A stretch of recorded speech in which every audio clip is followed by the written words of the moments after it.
اللہ تعالیٰ جل وعلا نے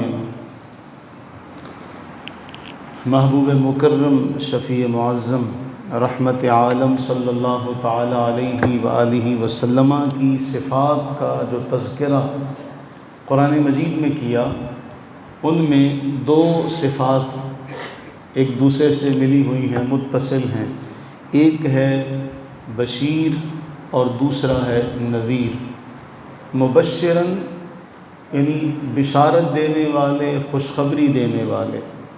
رسول اللہ صلی اللہ علیہ وآلہ وبارک وسلم کے اس منصب کا ایک طرف آپ نے خوشخبری دی، بشارتیں دی، آسانیاں پیدا کی، اور کہیں رسول اللہ صلی اللہ علیہ وآلہ وسلم نے ڈرایا بھی ہے۔ تو جس صفت کا آج ہم فیض حاصل کریں گے، اس سے اپنی جھولیاں بھریں گے، کیونکہ ہم یہ نہیں کہہ سکتے کہ جس صفت کا ہم آج تذکرہ کریں گے یا اس کو تکمیل تک پہنچائیں گے، ہماری ایسی حیثیت نہیں ہے۔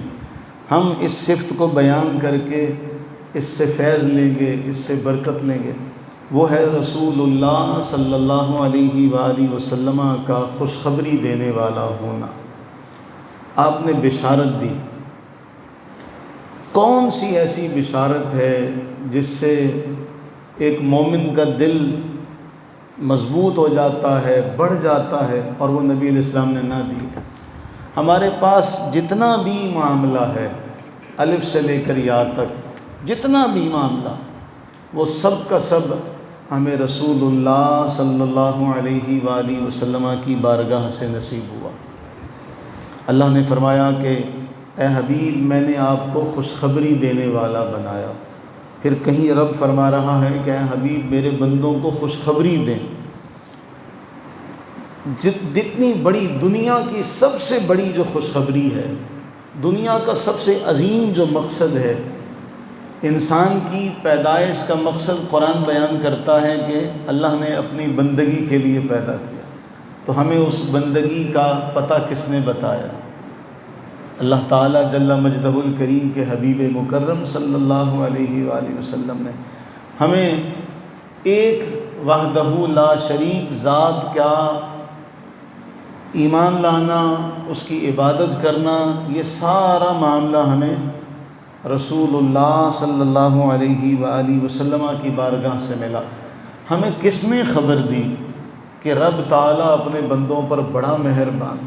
ہمیں کس نے بتایا؟ یہ ہمیں رسول اللہ صلی اللہ علیہ وآلہ وسلم نے بتایا۔ رب نے فرمایا، محبوب نبئ عبادی، اے حبیب میرے بندوں کو خبر دیں۔ اس جملے میں جو محبت چھپی ہوئی ہے اس کو سمجھیے۔ اللہ تعالیٰ اپنے محبوب سے فرما رہے ہیں، نبئ عبادی، اے حبیب ذرا میرے بندوں کو بتا دیں، میرے بندوں کو بتائیں، انی انا الغفور الرحیم، کہ میں بخشنے والا ہوں، میں بے انتہا رحم فرمانے والا ہوں، میرے بندوں کو بتا دیں۔ اور وہ بتانے کے لیے اللہ کے نبی سرور عالم صلی اللہ علیہ وسلم نے ہمیں کیا کیا بشارتیں نہیں دی، کیا کچھ نہیں دیا۔ ہم سارا معاملہ دیکھیں تو ہمیں سب رسول اللہ کی بارگاہ سے ملا ہے۔ صحیح مسلم کی ایک حدیث ہے، بندہ جب اس کو پڑھتا ہے تو اس میں گم ہو جاتا ہے کہ رب تعالیٰ نے اپنے بندے کو معاف کرنے کے کیسے کیسے بہانے بنائے۔ اللہ کی رحمت کو یوں نہیں لکھا کہ رحمت حق بہانہ میں جویت، اللہ کی رحمت بہانہ تلاش کر، میرا بندہ کوئی کام کرے صحیح اس کو بخش دیا جائے۔ 99 آدمیوں کا قاتل ہے، ایک شخص کے پاس جاتا ہے، جا کے سوال کرتا ہے کہ جی میری، اور زمین کا سب سے بڑا عالم جس کے پاس وہ شخص گیا، اسے ایک راہب کا پتہ بتایا گیا، جی یہ سب سے بڑا عالم ہے، میں نے جی 99 قتل کیے ہیں، میرے لیے توبہ کا کوئی راستہ ہے، کوئی سبیل ہے توبہ کی؟ اس نے کہا نہیں۔ اس نے کہا جہاں 99 قتل کیے تھے اس کو ایک اور مار دیا جائے، 100 پورے ہو گئے۔ پھر اس کے دل میں خیال آیا کہ میرے لیے توبہ کا کوئی راستہ ہے؟ اسے کہا گیا کہ ہاں، تیرے اور رب کے درمیان میں کون آ سکتا؟ اس جملے کو سمجھیے گا، کہ گنہگار اور رب کے درمیان سوائے رب کی رحمت کے اور کوئی تیسری شے نہیں آ سکتی۔ کیوں اتنا بڑا جملہ کہا گیا؟ باز آ، ہر آنچ ہستی باز آ، لوٹ آ، لوٹ آ، لوٹ آ، تو جو کچھ بھی ہے لوٹ آ، تو مجوسی ہے، تو کافر ہے، بت پرست ہے، جو کچھ بھی ہے تو لوٹ آ۔ این بارگاہ نومیدی نیست، صد بار گر توبہ شکستی باز آ۔ یہ بارگاہ نا امیدی کی بارگاہ نہیں ہے، 100 بار بھی توبہ توڑی ہے تب بھی آ جا، تب بھی تجھے بخش دیا جائے گا۔ تو ایک گنہگار اور رب کے درمیان صرف رب کی رحمت ہے۔ ہمیں اس رب رحیم کا پتہ محمد مصطفیٰ کریم علیہ السلام نے دیا۔ اب وہ بندہ، اسے کہا جاتا جی فلاں جگہ پر چلے جاؤ، وہاں چند نیک لوگ بستے ہیں، ان کی بستی ہے، وہ اللہ کی عبادت کرتے ہیں، ان کے ساتھ جا کے شامل ہو جاؤ۔ اب وہ یہاں سے چلا، آدھا راستہ اس نے طے کیا تھا کہ موت نے آ لیا۔ اب جب موت اسے آ گئی تو قرآن بیان کرتا ہے کہ فرشتے رب کی مرضی کے بغیر کرتے کچھ نہیں ہیں۔ اللہ نے بہانہ کیسا بنایا، رحمت اس کی بہانہ کیسے بناتی ہے بخشنے کا، رحمت حق بہانہ میں جو ہے کہ وہاں جنت کے فرشتے بھی آ گئے، دوزخ کے فرشتے بھی آ گئے۔ وہ جنت والے کہتے ہیں جی یہ گناہوں سے تائب ہو چکا تھا اس لیے جنت میں لے جانے آئے۔ دوزخ والے کہتے ہیں ابھی اس نے کی تو نہیں تھی، ابھی اس نے کی تو نہیں تھی نا، ابھی گیا تو نہیں تھا، کوئی جملہ تو نہیں کہا تھا، ان کے پاس پہنچا بھی نہیں تھا۔ اب یہ دونوں آپس میں بحث مباحثہ کر رہے ہیں، وہ کہتے ہیں ہمارا بندہ ہے، یہ کہتے ہیں ہمارا آدمی ہے، وہ کہتے ہیں ہمارا آدمی ہے۔ ایک اور فرشتہ بھیجا گیا ثالث بنا کر، کیسے؟ اور یہ بتایا کون ہے؟ کون بتا رہا ہے؟ آقا کریم علیہ السلام بتا رہے ہیں۔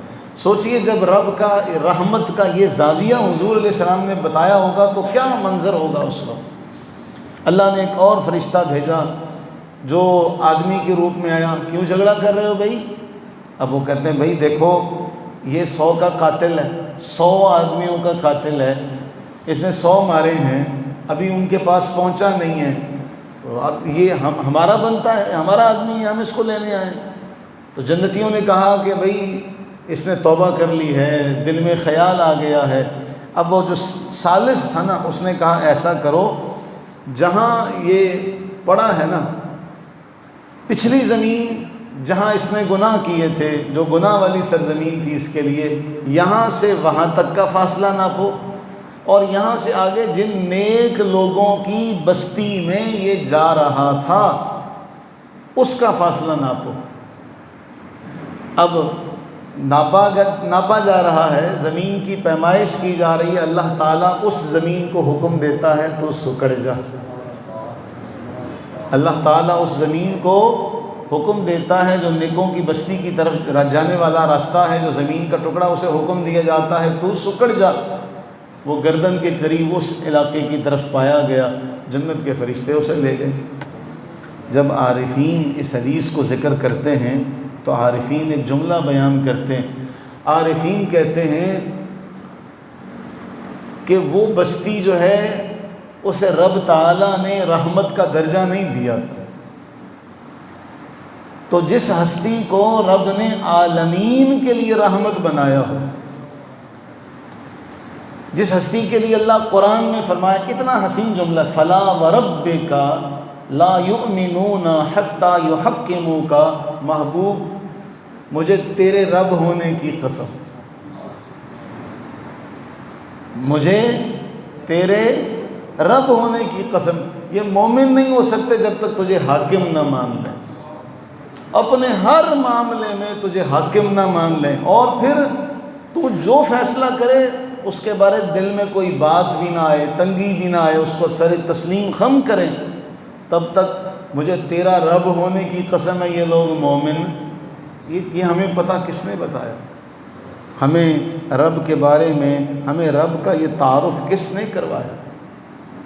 کس نے ہمیں یہ فرمایا صحیح بخاری کی حدیث ہے، اللہ تعالیٰ نے اپنے محبوب سے فرمایا بشر امتک، اے حبیب اپنی امت کو بشارت دے دیں، خوشخبری دے دیں، انہو من مات لا یشرک باللہ شیئا دخل الجنہ، آپ کی امت میں سے کوئی بھی شخص اس حال میں فوت ہو کہ شرک نہ اس نے کیا ہو، دخل الجنہ، اسے جنت میں داخل کر دیا جائے گا۔ یہ خوشخبری ہمیں کس نے دی؟ کس ذات نے ہمیں یہ بیان فرمایا کہ میری امت ساری امتوں میں میدان محشر میں ممتاز نظر آئے گی، جیسے 100 سفید بیلوں میں ایک سیاہ بیل ہوتا ہے، یا جیسے 100 سیاہ بیلوں میں ایک سفید بیل ہوتا ہے، پنج کلیان گھوڑے کی طرح، ہاتھ بھی چمک رہے ہوں گے، پاؤں بھی چمک رہے ہوں گے، چہرہ بھی چمک رہا ہوگا۔ یہ خوشخبری ہمیں کہاں سے ملی؟ کس نے ہمیں بیان کیا کہ میری امت کو قیامت کے دن یوں بلایا جائے گا، ان کے وضو کے اعضاء چمک رہے ہوں گے اور لوگ ان کی طرف دیکھ رہے ہوں گے، ساری امتیں دیکھ رہی ہوں گی۔ یہ اعزاز ہمیں، یہ مقام و مرتبہ ہمیں، اس کی بشارت کس نے دی؟ اللہ کے نبی صلی اللہ علیہ وسلم نے دی۔ کس نے ہمیں یہ بیان فرمایا کہ ہم آئے آخر میں ہیں، ہم آئے آخر میں ہیں، لیکن روز قیامت سب سے پہلے ہم ہوں گے؟ کس ہستی نے ہمیں یہ فرمایا کہ ہر نبی کو اللہ نے آخری ایک دعا ایسی دی ہے کہ جو وہ مانگ سکتا ہے اس کو قبول کرنے میں کوئی بھی رکاوٹ، کوئی بھی تاخیر نہیں ہوگی؟ مجھے بھی اللہ نے وہ دعا سے نوازا، لیکن میں نے، سارے انبیاء نے وہ دعائیں دنیا میں مانگ لی، میں نے روز قیامت کے لیے اس دعا کو محفوظ کیا ہوا ہے کہ جب کل قیامت کا دن ہوگا تب میں وہ دعا اللہ سے مانگوں گا۔ سوچیں، ہمارے آج ہم کہتے ہیں کوئی نہیں یار، کوئی، حضور علیہ السلام نے وہ دعا محفوظ کی ہوئی ہے، کس کے لیے؟ اپنی امت کے لیے۔ آپ ساری زندگی کو آج تلاش کریں، جب سے آپ نے ہوش سنبھالا، سب سے بڑی کامیابی کیا ہے؟ سب سے بڑی خوشی کی بات، سب سے بڑی خوشی کس بات میں ہے؟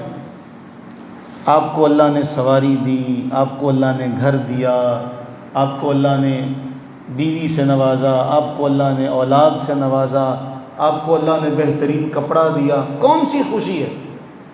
ان ساری خوشیوں کو، دوست اچھے ملے، کتابیں ملی اچھی، ادارے ملے اچھے، کچھ بھی، سارا زندگی کا تلاش کریں، کھانے پینے کو اللہ نے سب کچھ دیا، سب سے بڑی نعمت ایمان کی دولت، سب سے بڑی نعمت ایمان کی دولت ہے، اور اس ایمان کی دولت میں سب سے بڑا ہاتھ رسول اللہ صلی اللہ علیہ وآلہ وسلم کا۔ سب سے بڑی ذات وہ ہے جس نے ہمیں رب کی بارگاہ تک پہنچا دیا۔ کس نے ہمیں یہ فرمایا کہ میری مثال ایسے ہے جیسے ایک آدمی نے آگ جلائی، جب اردا گرد روشن ہو گیا تو پتنگیں اس آگ میں گرنا چاہتے ہیں، میری مثال بھی ایسے ہی ہے کہ تم جہنم میں گرنا چاہتے ہو، میں تمہیں تمہاری کمر سے پکڑتا ہوں، جہنم میں گرنے سے روکتا ہوں۔ کس نے ہمیں یہ خوشخبری اپنی ذات کے بارے میں دی کہ بتاؤ کون ہے؟ اور رب تعالیٰ نے قرآن کریم میں ارشاد فرمایا، بڑا حسین جملہ ہے، کاش کہ اس آیہ مبارکہ کو ہم لوگ سمجھ سکیں۔ فرمایا قل بفضل اللہ وبرحمتہ فبذلک فلیفرحوا، کہ یہ سب کچھ اللہ کے فضل، اس کی رحمت کے باعث ہے جو رسول اللہ صلی اللہ علیہ وسلم کی آمد کے ذریعے سے تم پر ہوا۔ یہ اللہ کا فضل، اس کی رحمت، یہ سب کا سب رسول اللہ صلی اللہ علیہ وسلم کی بعثت کی وجہ سے، آپ کی آمد کی وجہ سے۔ اب اس پر قرآن فرما رہا ہے فَلْيَفْرَحُوا، وہ تمہیں تو اللہ نے اتنا نوازا ہے، اتنا نوازا ہے، اتنا بڑا مرتبہ دیا، خوشی مناؤ، خوشی کا اظہار کرو۔ یہ فرمایا ہوا خیر مما یجمعون، یہ اس مال سے کہیں بہتر ہے، کہیں بہتر ہے، جو تم جوڑ جوڑ کے رکھتے ہو نا، یہ اس مال سے کہیں بہتر ہے جو تم جمع کر کر کے رکھتے ہو۔ جسے تم نے جوڑ جوڑ کے رکھا ہے یہ اس مال سے کہیں بہتر ہے۔ اللہ تعالیٰ کا فضل اور اللہ کی رحمت تم پر ہوئی ہے تو اب تم نے کیا کرنا ہے؟ خوشی کا اظہار کرنا ہے۔ اور اس خوشی کا طریقہ کار کیا ہوگا؟ جو ہمیں اللہ کے نبی سرور عالم صلی اللہ علیہ وآلہ وبارک وسلم سے ملا۔ آپ ساری زندگی میں شروع ہو جائیں، ہمیں وضو کے حوالے سے کہ تم وضو کرتے ہو، جہاں جہاں وضو کا پانی گرتا ہے وہ تمہارے گناہوں کو لے کر گرتا ہے، یہ خوشخبری ہمیں آقا کریم علیہ الصلوۃ والتسلیم نے عطا فرمائی۔ تو بحیثیت مبشر، بحیثیت بشارت دینے والے، آپ کی جو یہ عظمت ہے اس پہلو سے آپ اس پہلو کو تلاش کرنے لگیں تو رسول اللہ صلی اللہ علیہ وسلم نے کیا کیا بشارتیں ہمیں نہیں دی۔ فرمایا سنو، جس نے کہا نا لا الہ الا اللہ وہ جنت میں داخل ہو گیا۔ بلکہ ایک بڑا حسین واقعہ اس میں ملتا ہے۔ اللہ کے نبی سرور عالم صلی اللہ علیہ وآلہ وسلم باغ میں بیٹھے ہیں اور حضرت بلال رضی اللہ تعالیٰ عنہ کو آپ نے اپنے نالین مبارک دیے۔ حدیث کا مفہوم مختصر طور پہ عرض کر رہا ہوں۔ فرمایا بلال جو ملے نا راستے میں، جو راستے میں ایمان پر ملے نا اسے کہو وہ جنتی ہے۔ جو تمہیں ملے نا ایمان والا اسے کہو جنتی ہے۔ حضرت عمر نے وہاں حضرت بلال کو روک لیا تھا اور پھر عرض کی تھی یا رسول اللہ صلی اللہ علیہ وسلم سارے اسی پر تکیہ کر کے بیٹھ جائیں گے، پھر کچھ بھی کوئی نہیں کریں گے، بس یہ بہت ہے ہمارے لیے، ہم نے لا الہ الا اللہ کہا جنت میں چلے جائیں گے، سب اس پر تکیہ کر کے بیٹھ جائیں گے۔ اللہ کے نبی علیہ السلام نے ایک موقع پر فرمایا تھا کہ جو جنتی ہے اس کے لیے جنتیوں والے کام آسان ہیں، جو جنتی ہیں ان کے لیے جنتیوں والے کام آسان ہیں۔ ہم نماز کی اہمیت سنتے ہیں، فرمایا نماز جنت کی کنجی ہے۔ یہ بشارت ہمیں رسول اللہ علیہ السلام نے دی۔ ہم رمضان کے روزے کے باب میں آتے ہیں، اللہ کے نبی علیہ السلام بشارت دیتے ہیں من صام رمضان، جس نے ایمان کی حالت میں ثواب کی امید سے روزے رکھے اس کے تمام سابقہ گناہ معاف ہو جائیں گے۔ یہ خوشخبری ہمیں کہاں سے ملی؟ کس نے ہمیں بیان فرمایا کہ صدقہ دینے سے مال کم نہیں ہوتا، صدقہ دینے سے مال بڑھتا ہے؟ کس ہستی نے ہمیں بتایا کہ حج مبرور کی جزا صرف اور صرف جنت ہے؟ کس ہستی نے ہمیں بتایا؟ کہاں سے ہمیں یہ بات پہنچی کہ قرآن پڑھا کرو، اقرأ القرآن، قرآن پڑھا کرو، قرآن سے دوستی کرو، قرآن سے تعلق قائم کرو، فَإِنَّهُ يَأْتِي يَوْمَ الْقِيَامَةِ شَفِيعًا لِأَصْحَابِهِ، یہ اپنے پڑھنے والوں کی سفارش کرے گا کل قیامت کے دن۔ کتنی بڑی بشارت ہے جو رسول اللہ صلی اللہ علیہ وآلہ وسلم نے دی۔ پھر رب کے بارے میں کہ تمہارا رب بڑا حیا کرنے والا، بڑا حیا کرنے والا، بڑا کرم کرنے والا ہے۔ جب بھی اس کا بندہ اس کی طرف ہاتھ اٹھاتا ہے تو اسے بڑی حیا آتی ہے کہ اٹھے ہوئے ہاتھوں کو خالی لوٹا دیا جائے۔ یہ خوشخبری ہمیں کس نے ہمیں یہ بیان فرمایا کہ جس نے اپنے والدین کو دونوں کو یا کسی ایک کو بڑھاپے کی حالت میں پایا وہ ان کی خدمت کرے گا، وہ جنت میں جائے گا۔ کہاں سے بشارت ملی؟ آپ ان بشارتوں کو تلاش کریں اور ایک ایک کر کے پڑھنا شروع کریں تو یقین مانیں ہر بشارت سن کر رسول اللہ علیہ السلام سے جو محبت ہے اس کے اندر اضافہ ہی ہوگا۔ کس نے ہمیں بشارت دی کہ جس کا اخلاق سب سے اچھا ہے وہ مجھے سب سے زیادہ محبوب ہے؟ کون یہ چاہتا ہے کہ میں رسول اللہ صلی اللہ علیہ وآلہ وسلم کا قرب پالوں؟ تاجروں کے بارے اللہ کے نبی علیہ السلام نے بشارت دی، سچا تاجر، امانت دار تاجر یہ قیامت کے دن نبیوں کے ساتھ، صدیقوں کے ساتھ، شہداء کے ساتھ ہو، سچی تجارت کرنے والا۔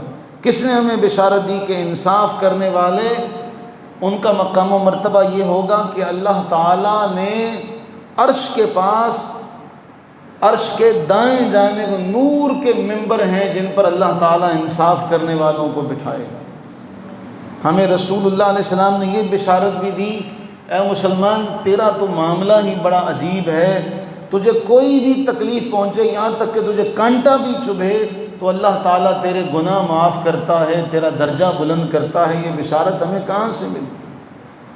پھر ہمیں کس نے یہ فرمایا کہ تم اللہ پر توکل کرو، اللہ پر بھروسہ رکھو، تمہیں اس طرح رزق دیا جائے گا جیسے پرندے جو ہیں وہ گھروں سے جب نکلتے ہیں تو بھوکے ہوتے ہیں، جب گھروں میں آتے ہیں تو ان کا پیٹ بھرا ہوا ہوتا ہے۔ کس نے ہمیں بشارت دی کہ جو یتیموں کی کفالت کرے گا میں اور وہ جنت میں یوں ہوں گے جیسے ہاتھ کی 2 انگلیوں کے درمیانہ فاصلہ۔ آپ دیکھیے کون سی ایسی بشارت ہے جو رسول اللہ علیہ الصلوۃ والتسلیم نے ہمیں نہیں دی۔ فرمایا بیمار کی صرف بیمار پرسی کر لو، کوئی شخص بیمار کی عیادت کرنے جائے، صبح کے وقت جائے تو شام تک 70,000 فرشتے اس کے لیے دعا کرتے، شام کو جائے تو صبح تک 70,000 فرشتے اس کے لیے دعائیں رحمت کرتے ہیں۔ یہ 70,000 تھوڑے ہیں، اور وہ 70,000 دعا کر رہا ہے۔ یہ بشارت ہمیں کون دے رہا؟ رسول اللہ صلی اللہ علیہ وسلم نے ہمیں بشارت دی، علم کا راستہ جو طے کرتا ہے اللہ اس کے لیے جنت کا راستہ آسان کر دیتا۔ اللہ کے نبی علیہ السلام نے ہمیں یہ بشارت دی۔ کس نے ہمیں حیا کے بارے میں کہا کہ حیا ایمان کے شعبوں میں سے ایک شعبہ ہے؟ ہم سارا کا سارا معاملہ تلاش کرتے رہیں، آپ کو ہر بشارت میں رسول اللہ صلی اللہ علیہ وآلہ وسلم سب سے آگے نظر آئیں گے، اور جب ہم وہ سنیں گے تو ہماری محبت بڑھتی چلی جائے گی، ہمارا ایمان بڑھتا چلا جائے گا۔ تو بس وہ ایک جملہ بڑا حسین ہے، وہ کسی نے بڑا خوب کہا کہ ایک صورت کو بیان کرنے کے لیے رب نے 114 صورتیں نازل کر دی۔ کوئی اس جملے کا نعم البدل نہیں۔ ہمیں تو قرآن میں جا بجا یہ نظر آتا، اللہ تعالیٰ نے فرمایا محبوب ہم نے آپ کو بشارت دینے والا بنایا، ہم نے آپ کو بشارت دینے والا بنایا۔ تو اللہ سے یہ دعا کریں کہ رب تعالیٰ ہمیں محبوب کریم سرور عالم صلی اللہ علیہ وآلہ وسلم کی پکی سچی سچی محبت عطا فرمائے، کہ اللہ نے جو فرمایا نا کہ بشارت دینے والے، تو ایسی بشارت آپ دیکھیے کہ کون سا ایسا معاملہ ہے جس میں نبی سرور عالم صلی اللہ علیہ وسلم نے ہمیں بشارت سے محروم رکھا، ہر معاملے میں ہمیں بشارت سے نوازا۔ تو اللہ سے دعا کریں کہ اللہ تعالیٰ ان بشارتوں سے ہمیں اپنا حصہ جو ہے وہ، ہم یہ تو نہیں کہہ سکتے کہ ہماری کوئی اوقات ہے، ہمیں اللہ تعالیٰ اپنے فضل میں رکھے تو ان سے ہمیں بھی نواز دے۔